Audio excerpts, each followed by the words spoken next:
Alors, je vais faire une série de vidéos là pour donner des explications sur la correction des exercices du chapitre mouvement d'un système.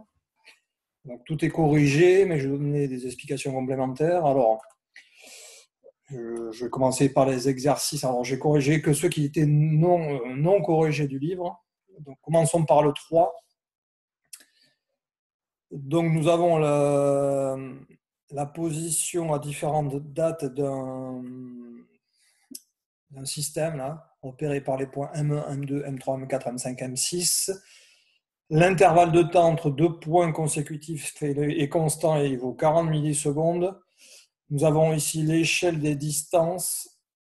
Attention, ce qu'il y a sur le papier ne correspond pas à la réalité. Il y a une échelle des distances. Voilà, on demande de calculer la vitesse au point M4, c'est-à-dire à l'instant T4.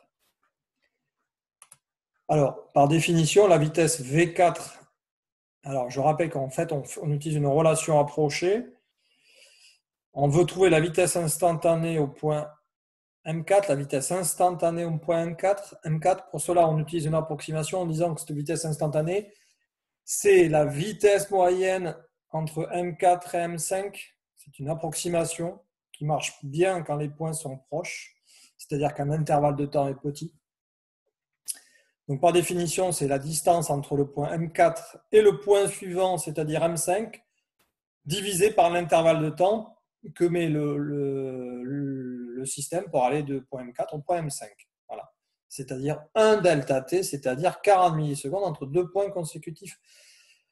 Par définition, bon, je ne détaille pas les calculs, il faut faire attention à l'échelle. Donc, on mesure sur le papier à quoi correspond 2 cm dans la réalité.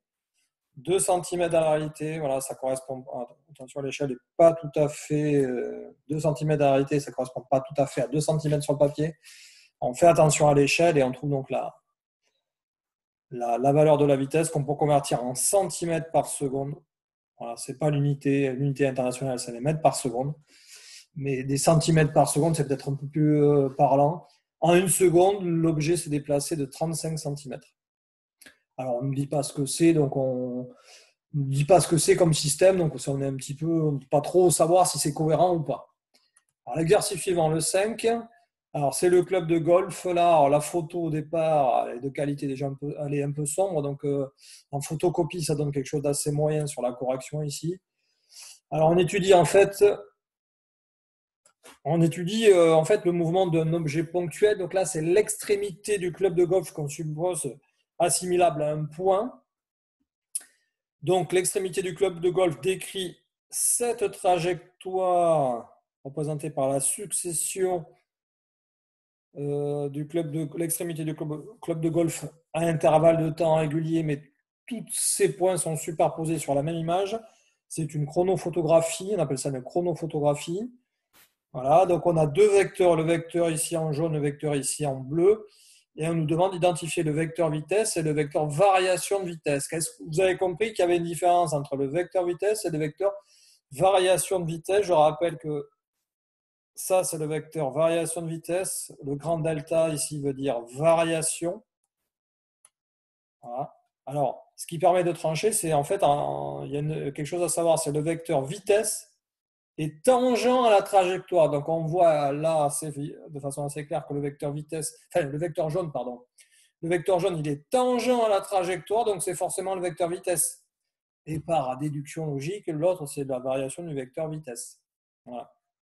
Alors, le club de golf, là, il a une trajectoire à peu près circulaire, à peu près, non uniforme, parce que la valeur de la vitesse, attention, je dis bien la valeur, pas le vecteur, mais la valeur de la vitesse n'est pas constante. On voit bien qu'à un intervalle de temps régulier, un intervalle de temps égaux, on nous le dit, la distance entre deux points consécutifs n'est pas la même. Donc, la valeur de la vitesse n'est pas identique. Alors, le suivant, c'est le 7. Donc, je n'ai même pas eu besoin d'aller voir la correction. Là, celui-là, il était quand même assez simple.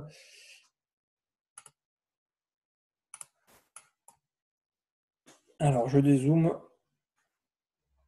pour enlever les traces de crayon et pour mieux résumer. Donc, l'exercice 7, là. Un mobile relié à un fil à un pôle central. Donc, ici, vous avez un fil inextensible, un mobile qui décrit un arc de cercle.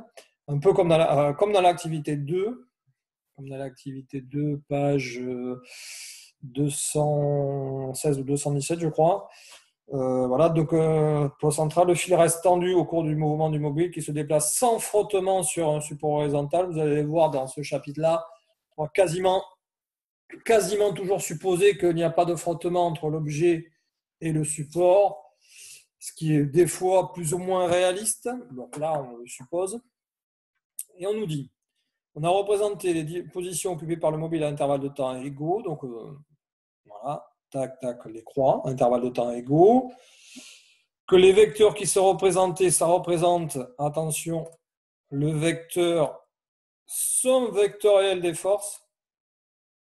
On nous dit que la somme vectorielle des forces, elle est comme ça. Au point A, elle est comme ça. Au point B, elle est comme ça. Au point C, elle est comme ça. Au point D, elle est comme ça. Voilà. Décrire le mouvement du mobile.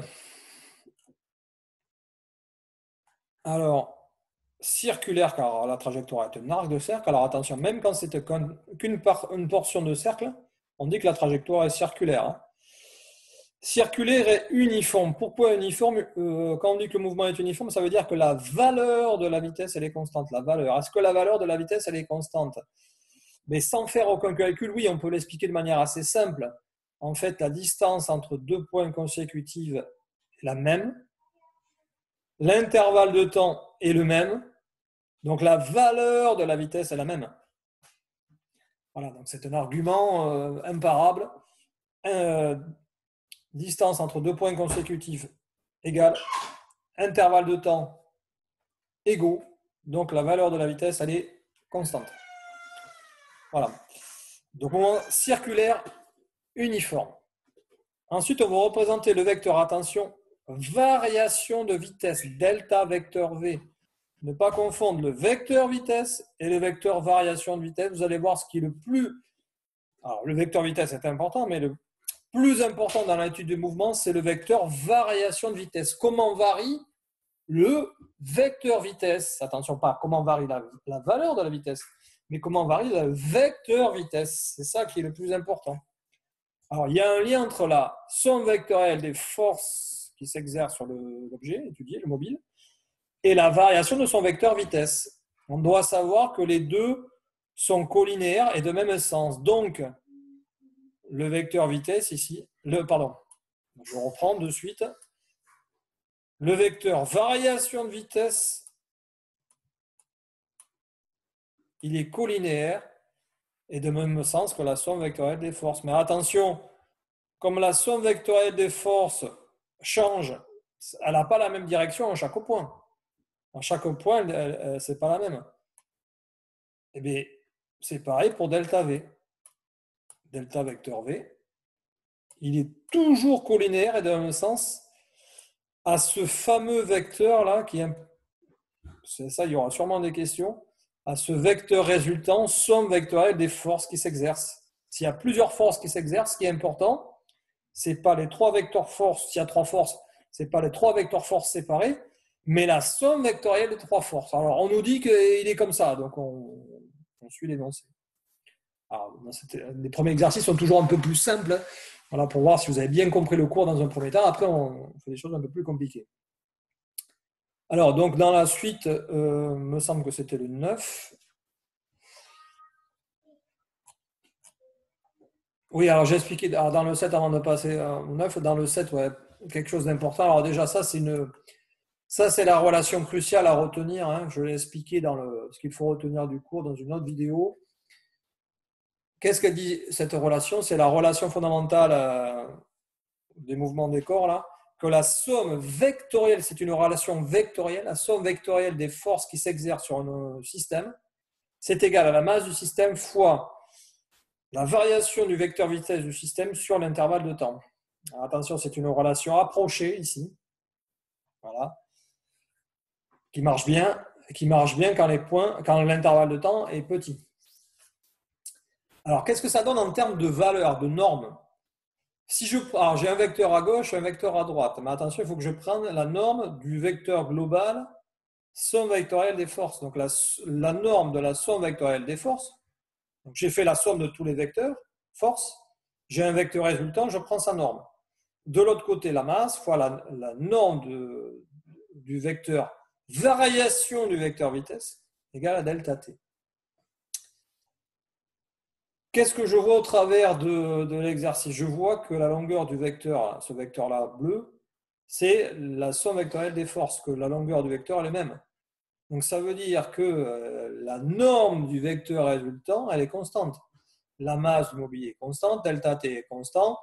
Voilà, donc de façon assez évidente, tout ça, ça aussi c'est constant. Pour ça, que ça soit constant, avec ça constant et ça constant, il faut que ce que j'ai entouré soit aussi constant. Voilà, donc la norme de la variation du vecteur vitesse est constante. C'est pour ça que quand on trace le delta v ici, alors la direction par contre elle change, mais la longueur du vecteur delta vecteur v est la même. Ça déjà c'est un peu plus technique. Alors l'exercice 9, l'influence de la masse sur le moment d'un objet, la notion d'inertie. Alors déjà peut-être l'énoncer. Alors, deux situations. Première situation, deuxième situation. Alors, on considère deux systèmes, un de masse petit m, un de masse plus grande, puisqu'on rajoute une masse supplémentaire. On applique, ils sont tous les deux soumis à la même somme des forces. C'est la somme vectorielle des forces qui est importante. C'est la même dans les deux cas. C'est la même dans les deux cas. Voilà. Les vecteurs variation des vitesses ont été représentés avec la même échelle. Et on constate que dans le deuxième cas, le vecteur variation de vitesse il est plus faible. Comment l'expliquer?